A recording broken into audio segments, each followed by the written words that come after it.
The chamber stretched across 5 kilometers of polished black stone. Its ceiling disappeared into artificial clouds that moved like living things, and floating platforms held representatives from 900 different species. This was the Grand Assembly of the Galactic Council, the most powerful governing body in the known universe. And today they had gathered for one purpose: to judge the small blue world called Earth. Ambassador James Hartford stood alone at the center of this impossible space. He was a tall man with gray hair and calm eyes, wearing a simple dark suit that looked almost foolish compared to the glowing robes and armored shells of the beings around him. Behind him, visible through a massive viewing window, floated the only human ship that had been allowed into council space. It was tiny, barely 300 meters long, a speck of dust compared to the warships that surrounded it. The Grand Arbiter of the Council rose from his throne. He was a creature of living crystal, 12 feet tall, with light pulsing through his transparent body like blood through veins. His voice filled the chamber without speakers, resonating directly in the minds of every being present. Species designation: human. Origin world: Sol 3. Development classification: primitive. You have been summoned to answer for your crimes against galactic law. James did not flinch. He had been prepared for this moment his entire life. We acknowledge the summons, he said, his voice somehow carrying through the vast chamber. Though we dispute the classification. Laughter rippled through the assembly. It came in many forms: clicks, whistles, vibrations, and sounds that human ears were never meant to hear. The idea that these newcomers would dispute anything was apparently the funniest thing the council had heard in centuries. The Grand Arbiter's crystalline form flickered with what might have been amusement. You dispute your classification as primitive? Your species has possessed faster-than-light travel for merely 40 of your years. We have records of civilizations in this chamber that have sailed between stars for longer than your sun has burned. We do not dispute our youth, James replied. We dispute the word primitive. The laughter stopped. Something in his tone had caught their attention. A representative from the Vorthan Dominion leaned forward on its platform. It was a massive creature, all muscle and armor plates, with 6 eyes that had evolved to target prey across vast distances. You stand in a chamber surrounded by species that could erase your world with a single command. Your one ship sits helpless among our fleet. What possible basis do you have for such arrogance? James checked his watch. It was an old thing, mechanical, something his grandfather had given him. The council had confiscated all human technology upon his arrival, but they had allowed him this one personal item. I have basis, he said quietly, but I am afraid you will not like it. The Grand Arbiter's light pulsed faster. Speak clearly, human. The charges against your species are severe. Unauthorized expansion into restricted territories. Contact with protected civilizations. Development of prohibited weapons. Any one of these crimes carries a sentence of planetary correction. James knew what correction meant. He had seen the records. The council did not destroy worlds. That would be wasteful. Instead, they erased memory. They removed technology. They reduced civilizations to their most basic state and forced them to begin again, watched by council observers who would ensure they never strayed from the approved path. Before I address the charges, James said, I would like to tell you a story. May I? The Arbiter's form rippled with impatience. You waste the council's time. 3 minutes. I ask only 3 minutes. Then you may pass whatever judgment you wish. Silence fell across the chamber.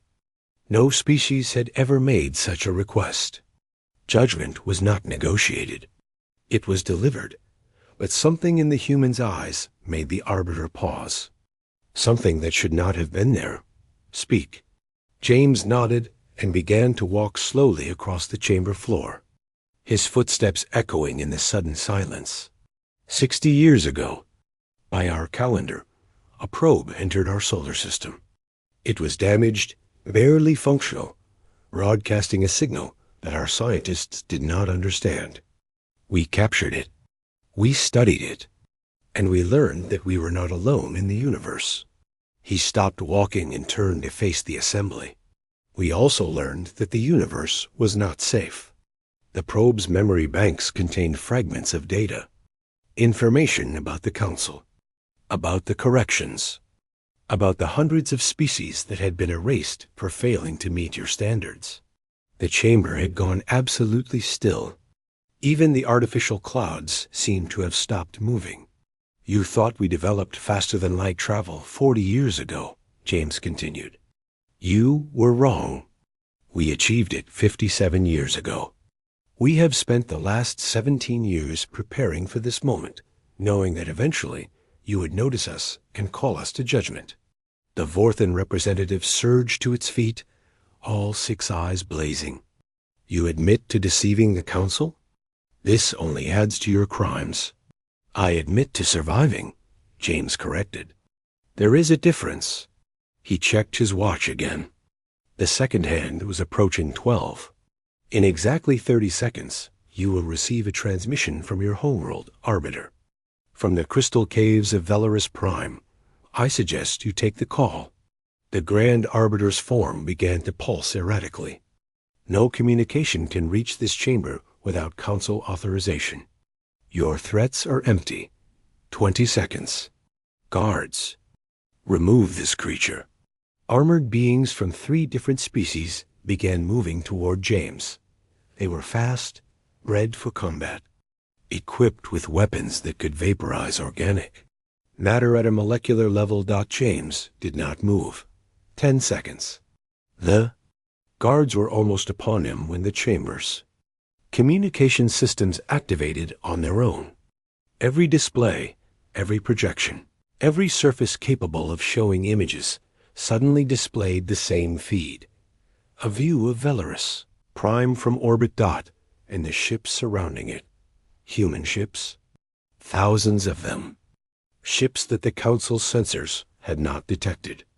Ships that should not exist. The guard stopped. The chamber fell into chaos.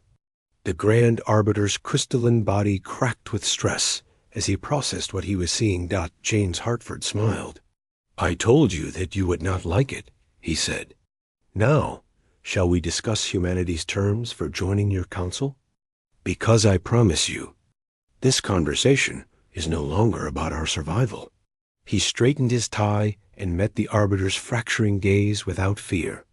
It is about yours. The displays showed more feeds now. Human ships appearing around dozens of Council homeworlds. Not attacking, not threatening, simply appearing where nothing should have been able to appear. And in the Grand Assembly of the Galactic Council, for the first time in its million-year history, the representatives began to understand what it felt like to be judged. 48 hours had passed since the human ships appeared. The Grand Assembly remained in emergency session, but the tone had changed completely. Where there had been arrogance, there was now confusion. Where there had been certainty, there was now fear. Ambassador James Hartford had been moved from the judgment floor to a diplomatic suite. He was no longer a criminal awaiting sentence. He was something far more dangerous. An unknown quantity. High Commander, Varith of the Enforcement Fleet, floated into the chamber, his serpentine body coiling with barely controlled rage. He was ancient by any species standards, with scales that had turned from green to silver over thousands of years of service. In all that time, he had never failed to complete a correction. Your ships have not fired, he said, his voice a dry hiss. They have not made demands. They simply sit there, surrounding our most important worlds. Explain. James looked up from the meal he had been eating. Human food, brought from his own ship. He had declined the Council's offerings politely but firmly. What would you like me to explain, Commander? The ships? The strategy? Or why you cannot detect them on your sensors? Vareth's coils tightened. All of it. James set down his fork and gestured to the empty chair across from him. After a long moment, the Serpentine commander lowered himself into a position that roughly approximated sitting. 60 years ago, James began, when we first discovered that probe, we faced a choice. We could try to hide from the galaxy and hope we were never found. We could try to advance our technology as fast as possible and hope we could match the Council's power before they noticed us. Or we could try something different. Different, Vareth repeated flatly. We studied the probe's data carefully. We learned how your sensors work, how your weapons target, how your ships navigate. And we noticed something interesting. James pulled a small device from his pocket. Vareth tensed, but the human only placed it on the table between them. It was a simple sphere, no larger than a marble, made of a material that seemed to shift and flow even while sitting perfectly still. Your entire civilization is built on the same technological foundation, James said. Every species in the Council discovered faster than light travel the same way. Every weapon uses the same basic print. Cycles.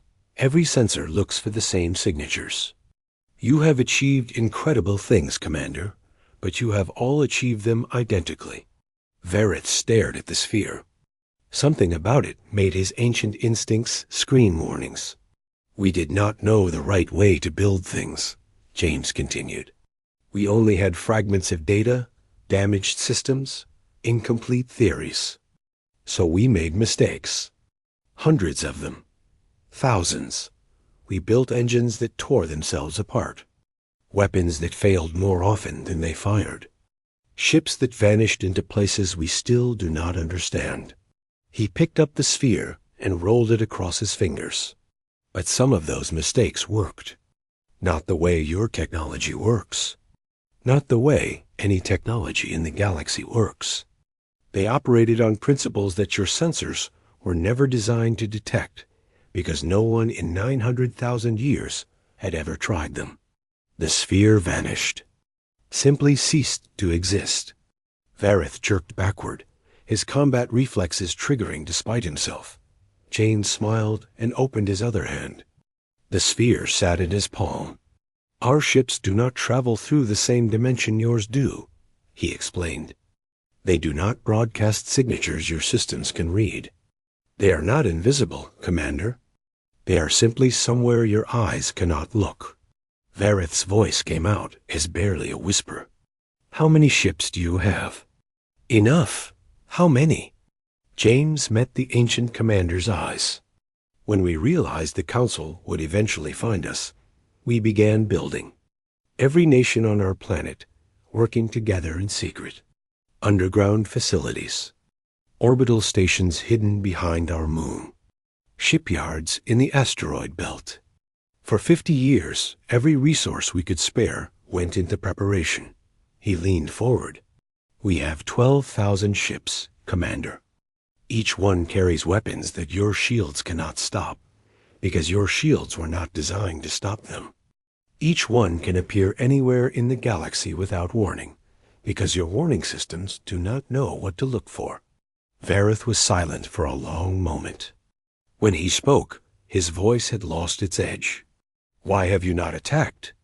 With such an advantage, you could cripple the Council in hours. Because we are not conquerors, James replied simply. We are survivors. There is a profound difference. He stood and walked to the window, looking out at the lights of the Council's capital station. When we found that probe, we could have panicked. We could have despaired. We could have turned on each other, fighting over who would control the alien technology while the galaxy prepared to erase us. Do you know what we did instead? Vareth did not answer. We talked. World leaders who had been enemies for generations sat down together and faced the truth. We were small, we were young, and we were utterly alone in a universe that would not forgive weakness. And in that moment of shared terror, we found something we had never achieved before. He turned back to face the commander. Unity, real unity, not the forced compliance of your council, where weaker species serve stronger ones out of fear, but the choice to stand together because we understood that divided we would fall. Varith's scales had lost their silver sheen, fading to a dull gray. It was, James had learned, a sign of deep emotional disturbance in his species. "What do you want?" the commander asked. "We want to join the council, not as servants or vassals, but as equals. We want our world protected by galactic law, not threatened by it. We want the right to grow, to explore, to make our own mistakes without the fear of correction. The council will never accept such terms. You are too young, too dangerous, too unpredictable." James smiled again, and this time there was something sad in it. "Then they will have to learn to accept us. Because we are not going anywhere, Commander. We have fought too hard and sacrificed too much to simply disappear. Earth will take its place among the stars, one way or another." He picked up the sphere again and held it out. "The only question is whether that place will be as your partners or your conquerors. The choice, for the first time in your council's long history, is not yours to make." The sphere pulsed once, twice, and then projected a hologram. Earth, blue and green and white, spinning slowly in the void. "It is ours." Varith stared at the image of the small world that had produced such impossible creatures. And for the first time in his long life, he felt something he had only ever seen in the eyes of species awaiting correction. Hope. The council's inner circle met in a chamber that few beings even knew existed. It was buried deep within the capital station, shielded from every form of detection, accessible only to the 7 most powerful leaders in the galaxy. They had ruled for thousands of years, their authority absolute, their decisions final. Now they faced a crisis none of them had ever imagined.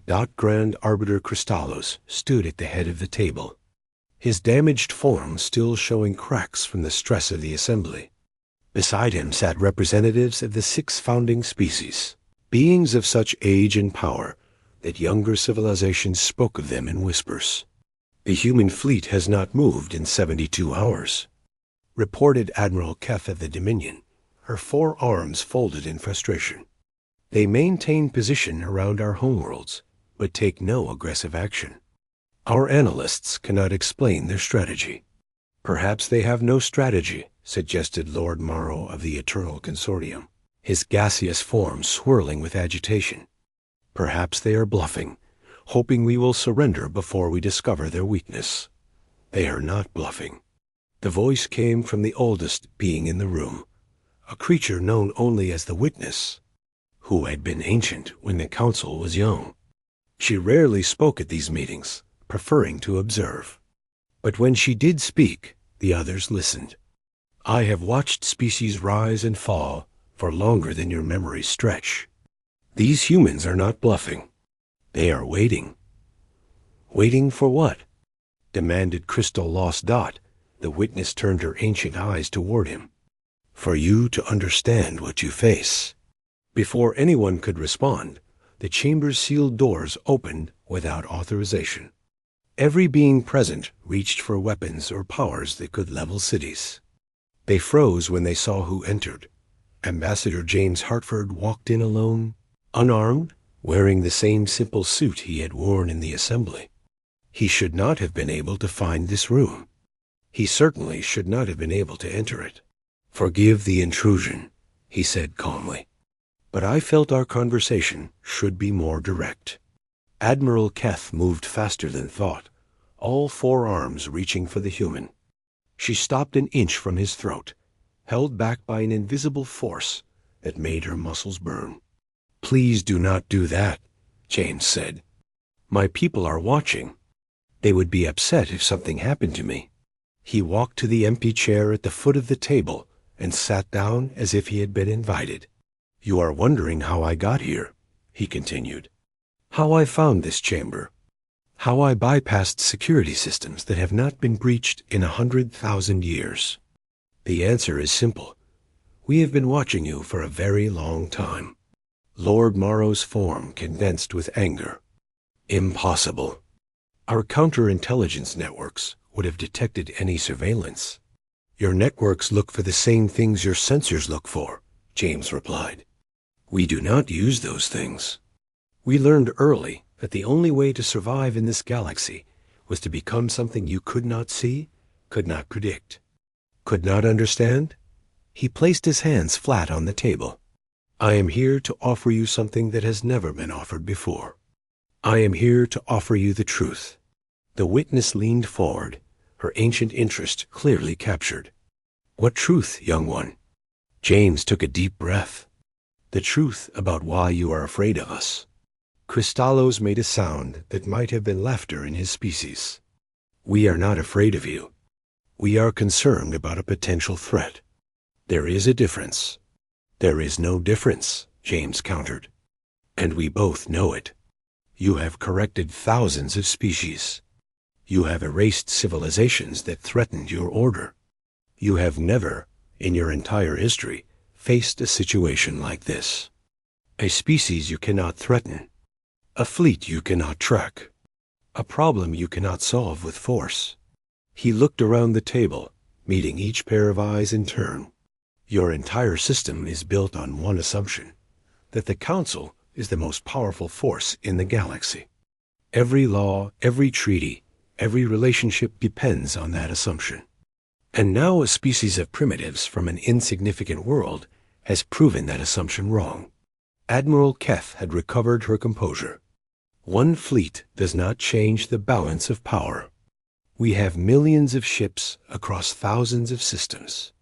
Even if we cannot see yours, we can simply destroy everything until nothing remains. You could try, James acknowledged. But consider what that would mean. You would have to announce to every species in the galaxy that the Council has lost control, that there is a threat you cannot handle through normal means, that the protection you promise is an illusion. He smiled thinly. How many of your vassal species would remain loyal after such an announcement? How many would see opportunity in your weakness? How many have been waiting for exactly this moment? The silence that followed was absolute. We studied your history, James continued.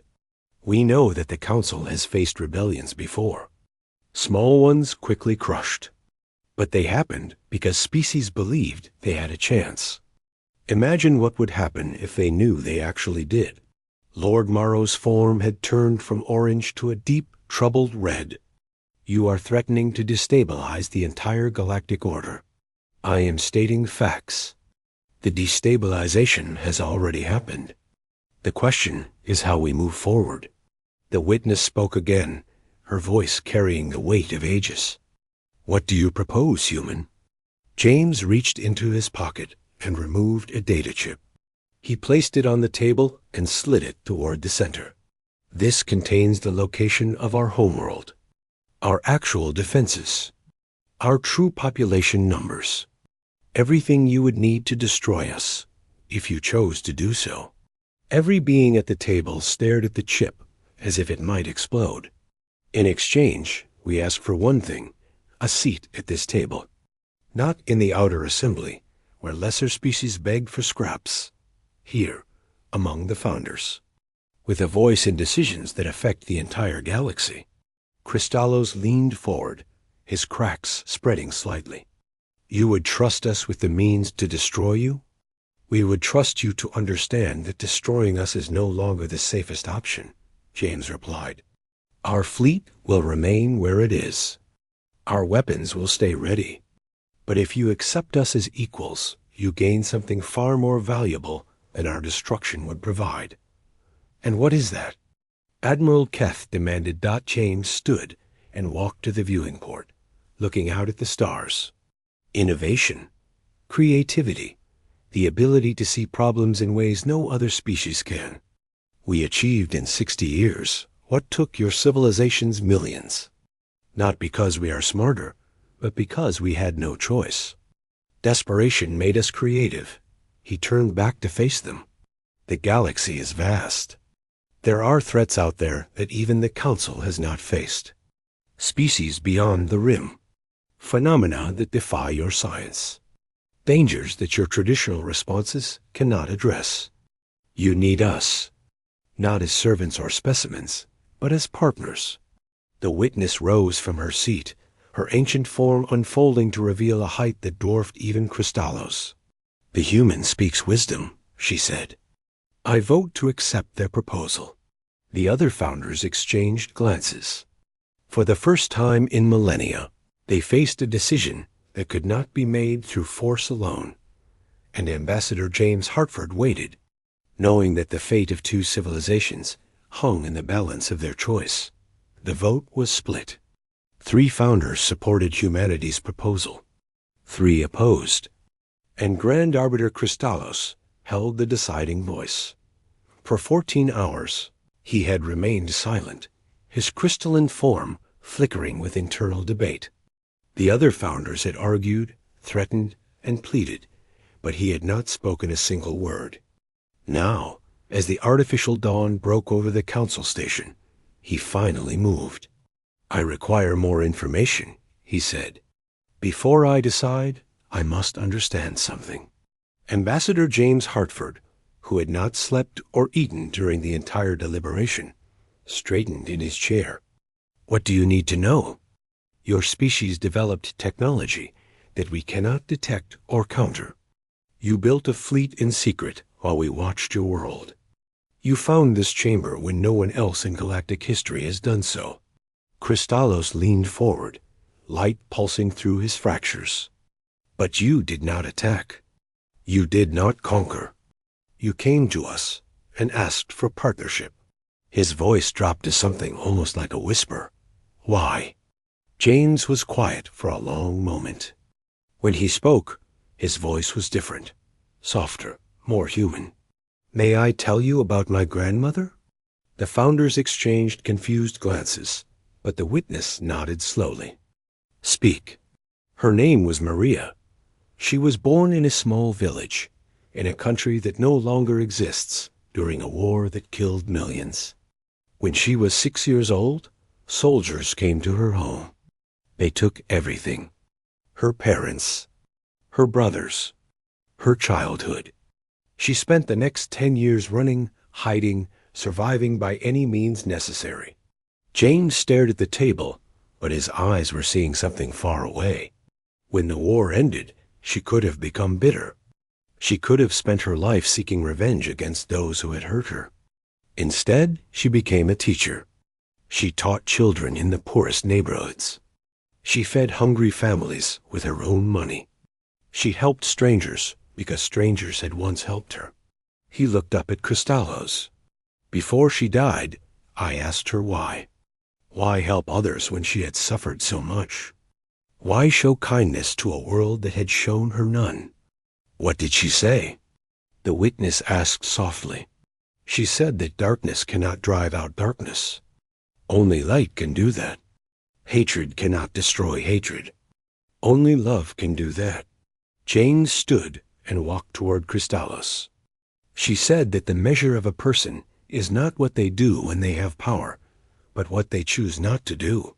He stopped directly in front of the Grand Arbiter. We have power now. More than you know. We could hurt you. We could break your council into pieces and watch while your member species tear each other apart. We could become the conquerors you fear. His voice hardened. But that is not who we are. My grandmother did not survive hell just to raise a grandson who would create more of it. My species did not claw its way up from the mud just to become another empire built on fear. Admiral Keth made a dismissive sound. Pretty words. But words do not change reality. Given enough time, every species seeks dominance. It is the nature of intelligent life. Then perhaps we are not like other species. A new voice spoke from the doorway. Every being turned to see a woman walking in, her gray hair pulled back, her posture straight despite her obvious age. She wore the uniform of an Earth Defense Commander, and she carried herself like someone who had spent a lifetime making hard decisions. Commander Rebecca Vale, James said, surprise clear in his voice. I was not informed you were coming. The situation has changed, Ambassador. Rebecca took a position beside him, her eyes scanning the Founders with the cool assessment of a veteran soldier. Our long-range sensors have detected something at the edge of the system. Something that changes everything. Lord Morrow's form rippled with alarm. What have you detected? Rebecca placed a device on the table. A hologram sprang to life, showing a region of space at the galaxy's outer rim. Moving through that space was a fleet dock, not a human fleet. Not a council fleet. Something else entirely. We call them the Hollow, Rebecca said. We first detected their signals 30 years ago, while building our hidden stations. They travel between galaxies, consuming everything in their path. They do not negotiate.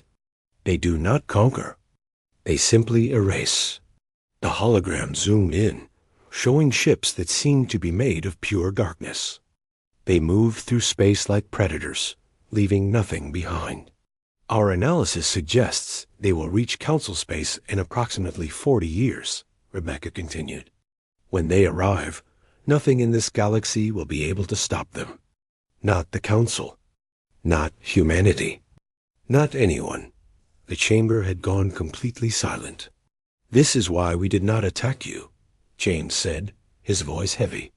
This is why we spent 60 years preparing instead of simply hiding. We knew something was coming. Something worse than anything either of our civilizations had ever faced. He gestured at the hologram. The Council has power, but power alone will not stop the Hollow.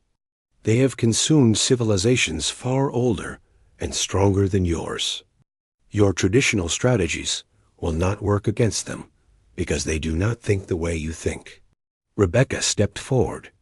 We believe that only something new can stop them. Something creative. Something unpredictable. Something that combines the Council's resources with humanity's. Different approach to problems. You want us to believe that you concealed this threat to manipulate us? Admiral Keth demanded. We concealed it because we knew you would not believe us, James replied. Would you have listened if we had come to you with warnings? Or would you have simply corrected us and ignored everything we said? No one answered. They all knew the truth. The witness moved slowly around the table, studying the hologram with ancient eyes. I have seen these before, she said quietly. Long ago. Before the Council existed. Before most species in this chamber had evolved. Every eye turned to her. They came once before, in a different age. They consumed half the galaxy before they were stopped. The species that stopped them. They did something. Something that cost them everything. They sacrificed their entire civilization to push the Hollow back. She turned to face James. Those species left behind warnings. Messages hidden in the structure of space itself. We found fragments long ago, but we never understood them. We thought they were myths. Stories to frighten children. James nodded slowly. We found fragments too. In the probe that crashed on Earth. That is how we knew they were coming. Cristallo spoke, his voice cracking like breaking glass. Why did you not tell us this from the beginning? Because you would not have listened, Rebecca said. You needed to see us as equals first. You needed to understand that humanity was not a threat to be eliminated, but a resource to be valued. Only then would you hear what we had to say. She deactivated the hologram and met the Grand Arbiter's fractured gaze. The Hollow are coming. Nothing can change that. But together, with 40 years to prepare, with the Council's power and humanity's creativity, we might have a chance. James extended his hand toward Cristallo's.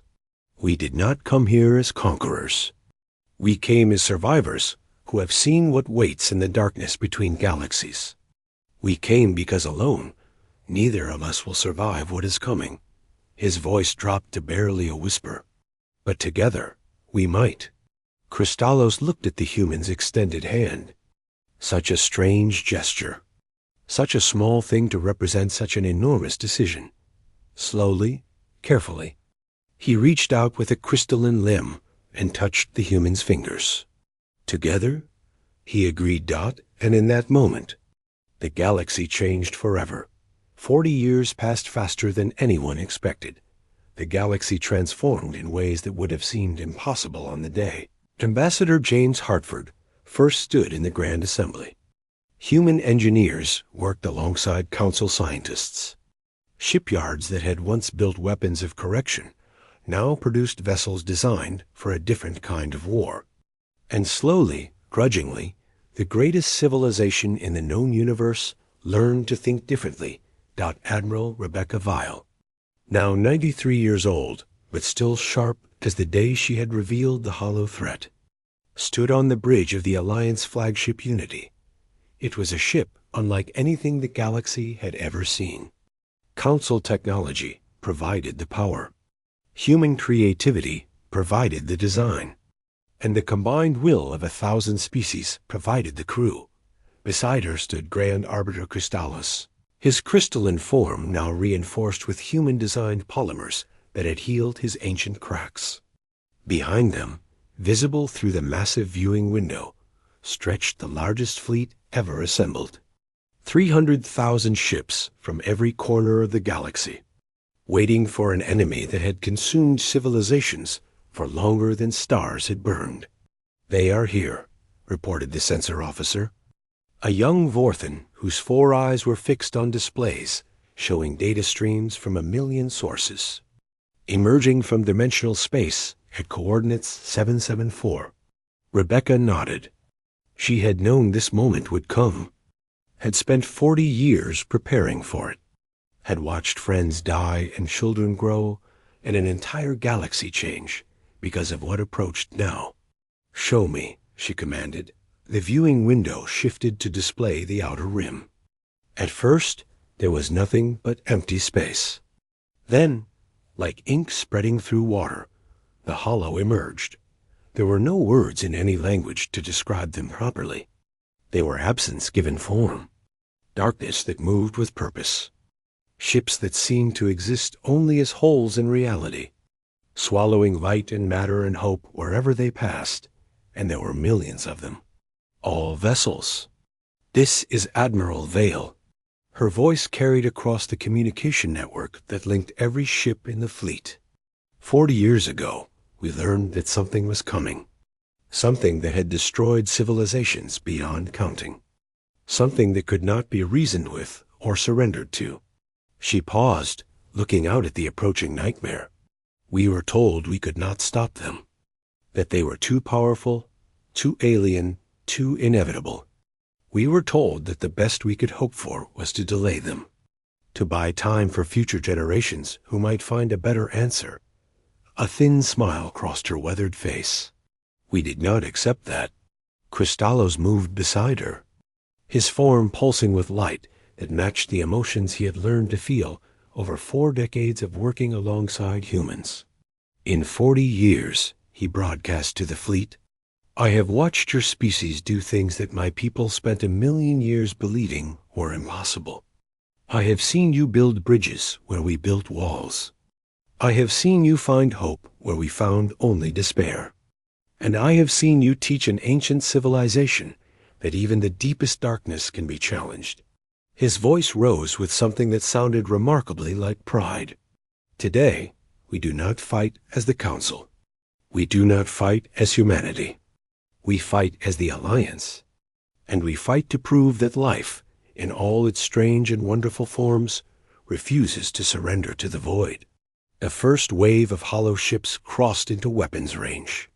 They moved without hesitation, without formation, without any apparent strategy. They simply came, as they had always come, expecting to find nothing that could stop them. "All vessels," Rebecca commanded. "Execute Protocol Sunrise." Across the fleet, ships that had been designed by human minds and built by 1,000 different species, activated systems that the Hollow had never encountered. Weapons that did not fire energy or matter, but something else entirely. Something that human scientists called possibility and counsel. Researchers called impossible. The first hollow ship touched the edge of the weapon's effect and stopped. Not destroyed. Not damaged. Simply stopped, frozen in a moment of time that would last until the universe itself ended. And the next ship stopped. And the next. And the next. Rebecca watched as the impossible became possible. As the darkness that had consumed half a galaxy met something it had never faced before, a species too stubborn to accept extinction, and a galaxy united enough to fight alongside them. "It is working," Cristallo said, wonder clear in his voice. "The probability anchors are actually working." "Of course they are working." Rebecca smiled at him. "We built them." The battle lasted for 17 hours. The Alliance lost ships. Good people died defending positions that could not be held.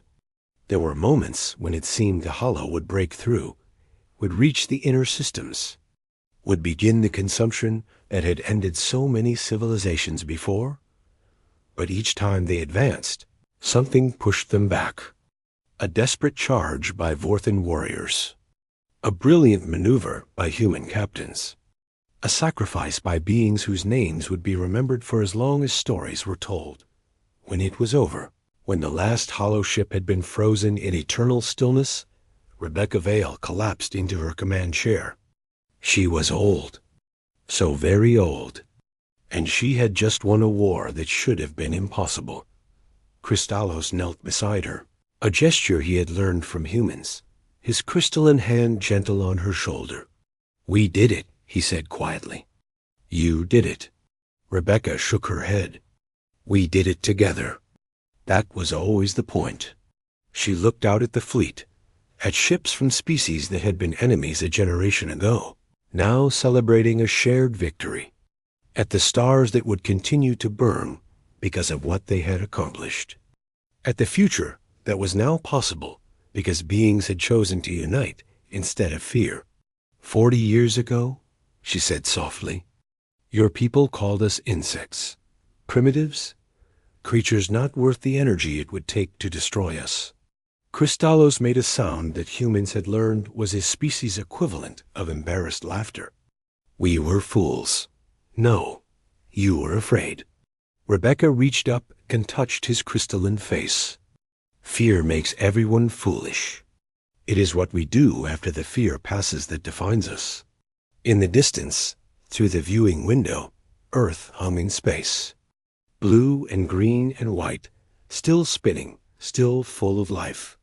Children who would grow up in a galaxy no longer threatened by the hollow. Artists who would create wonders that previous generations could not have imagined. Scientists who would discover things that would make today's miracles seem primitive. A future. Real and possible and waiting. What happens now? Cristallos asked. Rebecca smiled, the expression carrying 50 years of struggle, sacrifice, and hope. Now we explore. Now we build. Now we become what we were always meant to be. She gestured at the stars, at the infinite possibilities stretching in every direction. A galaxy of species, working together, discovering wonders we cannot yet imagine. She stood, straightening despite her years, and faced the crew that had fought beside her. Today, we proved that the darkness can be pushed back.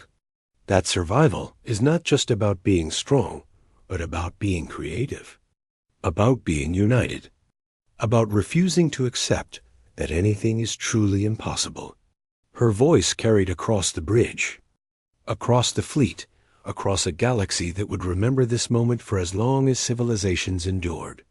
Today, we stopped being afraid, and in the silence that followed, as ships began the long journey home and stars continued their ancient dance, humanity took its place among the species of the galaxy, not as conquerors, not as survivors, but as proof that even the smallest light can hold back the deepest darkness as long as it refuses to go out.